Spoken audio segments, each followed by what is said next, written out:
아침 햇살이 부엌 창문으로 스며들었다. 나는 커피 머신에 원두를 넣고 천천히 아로마 향을 맡으며 한 잔을 내렸다. 창밖으로 보이는 나무가지가 부드럽게 흔들리는 걸 바라보며 잠시 숨을 고르고 커피를 한 모금 머금었다. 따스한 햇살과 커피 향이 어우러져 오늘 하루도 조용하게 시작하길 바라는 마음이었다. 그때 부엌에서 남편의 성큼성큼 걷는 소리가 들려왔다. 그는 어제 시켜 남은 배달 음식들을 마치 전투 준비하듯 탁자 위에 펼쳐 놓았다. 족발 남은 거, 치킨 남은 거, 그리고 냄비 가득 끓여놓은 김치 부대찌개, 그리고 밥 2공기. 여보, 어젯밤에 그렇게 먹고 아침에 밥이 들어가? 나는 너무 어이없어 물었지만 남편은 아랑곳하지 않고 열심히 먹기 시작했다. 응, 오늘은 든든하게 먹어야지. 밖에서 힘쓰는 일 하니까 잘 먹어야지. 당연한 거 아니야? 어제 남은 건 지금 내가 다 처리하니까 고마운 줄이나 알아. 나는 한숨을 삼키며 커피를 들고 작은 의자에 앉았다. 천천히 햇살을 바라보며 머리를 식히는 시간, 그것만으로라도 오늘 하루를 버틸 힘을 얻고 싶었다. 그때 아이가 방에서 졸린 눈을 비비며 나왔다. 나는 웃으며 아이의 작은 손을 잡고 부엌으로 안내했다. 얌전히 기다려, 엄마가 밥 차려줄게. 나는 얼른 계란말이를 만들어 김과 함께 밥을 조금 담아 아이에게 주었다. 아이는 식탁 의자에 앉아 막 숟가락을 집어 들고 밥을 먹으려 했다. 그 순간 남편이 내 눈앞에서 아이의 계란말이를 집어 입에 넣어버렸다. 아이는 멀뚱멀뚱 아빠만 쳐다보고 있었다. 사실 이런 일이 한두 번이 아니라 아이도 이제 체념한 것 같았다. 진짜 순간 남편의 머리통을 후려치고 싶었다. 뱉어내라고. 아이 것을 왜 뺏어 먹냐고. 네가 그러고도 아빠냐고. 하지만 아이가 보고 있어서 꾹 참고 남편에게 이야기했다. 제발 아이의 반찬까지는 욕심부리지 말아달라고. 남편은 아무렇지도 않게 대답한다. 그럼 계란말이를 만들 때 내 것까지 더 많이 만들면 되잖아. 나는 머리에서 불길이 치솟았다. 결혼하기 전에 남편의 식탐을 알긴 했지만 정말 이 정도일 줄은 몰랐다. 우리의 수입은 한 달 400만 원, 거기서 식비로만 300만 원이 넘게 나간다. 생활을 할 수가 없다. 수십 번을 이대로는 생활할 수 없다고 남편에게 이야기했지만 이야기 들을 때만 반성할 뿐. 배가 고프거나 먹을 게 앞에 있으면 아무것도 안 보이는 사람이다. 한 번은 나의 친구 부부와 식사 약속 자리가 있었다.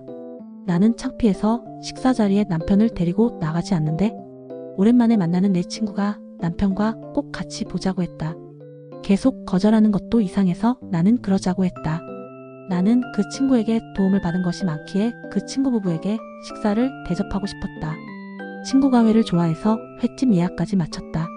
그리고 오늘만큼은 남편이 식탐을 부리지 않기를 바라며 남편에게 신신당부했다. 여보, 오늘 회 먹으러 가는 거 알지? 비싸니까 많이 못 시켜. 제발 이번만큼은 식탐 부리지 마. 나는 조심스레 남편의 어깨를 잡으며 말했다. 남편은 한쪽 눈을 깜빡이며 웃었다. 알았어, 오늘은 조금만 먹을게. 하지만 그래도 불안했던 나는 식사 장소에 나가기 전 집에 있는 삼겹살과 김치를 구워 밥 2공기를 먹였다. 그리고 식사 자리로 출발했다. 횟집에 도착하자 음식은 정갈하게 차려졌다. 다른 사람들이 먹을 때는 네 사람이 충분히 먹을 수 있을 만큼 양으로 회도 가장 큰 것으로. 그 외 튀김과 탕까지 시켰다. 회와 각종 밑반찬들로 한 상이 차려졌다. 친구 부부와 나는 천천히 대화를 하며 식사를 하기 시작했다. 그런데 남편의 눈빛이 점점 달라졌다. 처음엔 회 한 점을 집어 들고 조심스럽게 먹는 듯 했지만 순식간에 접시 위 회와 밑반찬뿐만 아니라 탕까지 모두 집어 삼켰다. 친구 부부는 당황스러운 듯 보였지만 티를 안 내려고 노력하는 모습이 내 눈에 보였다. 친구는 남편에게 오늘 너무 배고프셨나 봐요. 라며 말을 건넸다. 나는 숨이 막히는 기분이었다. 마음속에서 화가 끓어올랐지만 친구들 앞이라 목소리가 나오지 않았다. 남편은 내가 얼마나 창피해하는지 전혀 모르는지 생글생글 웃으며 제가 원래 대식가입니다.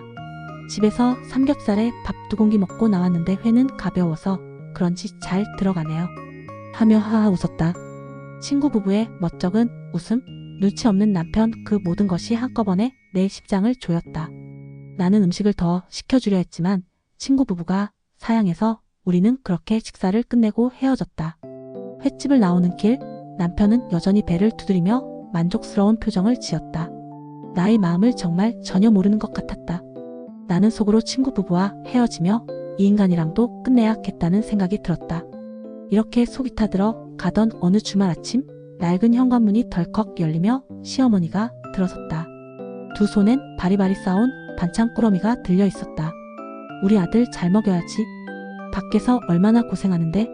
시어머니는 테이블 위에 음식을 펼쳐놓으며 아들을 바라보고 미소를 지었다. 나는 억지로 웃으며 인사를 건넸다. 어머니, 그이는 그냥 잘 먹는 게 아니에요. 정말 식탐이 너무 많아요. 하지만 남편은 아랑곳하지 않고 벌써 식탁 앞에 앉아 젓가락을 들고 있었다. 눈빛은 반짝였고 입가엔 기대감이 가득했다. 엄마, 잡채 진짜 오랜만이다. 남편은 그 말과 함께 접시에 가득 잡채를 담았다. 밥 두 공기를 비우는 데는 채 10분도 걸리지 않았다. 동그랑땡, 장조림, 김치까지 순식간에 사라졌다. 나는 차가운 눈빛으로 그 모습을 바라봤다. 아이가 조심스레 젓가락을 들어 잡채를 집으려 했지만 남편이 먼저 집어 삼켜버렸다. 아이는 울상을 지었고 나는 손이 덜덜 떨렸다. 여보, 좀 아이 것도 남겨둬. 내가 참다 못해 말하자 시어머니가 나를 흘겨보았다. 애 아빠가 많이 먹는 게 뭐가 문제냐? 고생하니까 먹는 거지. 남자가 든든히 먹어야 일도 잘하지.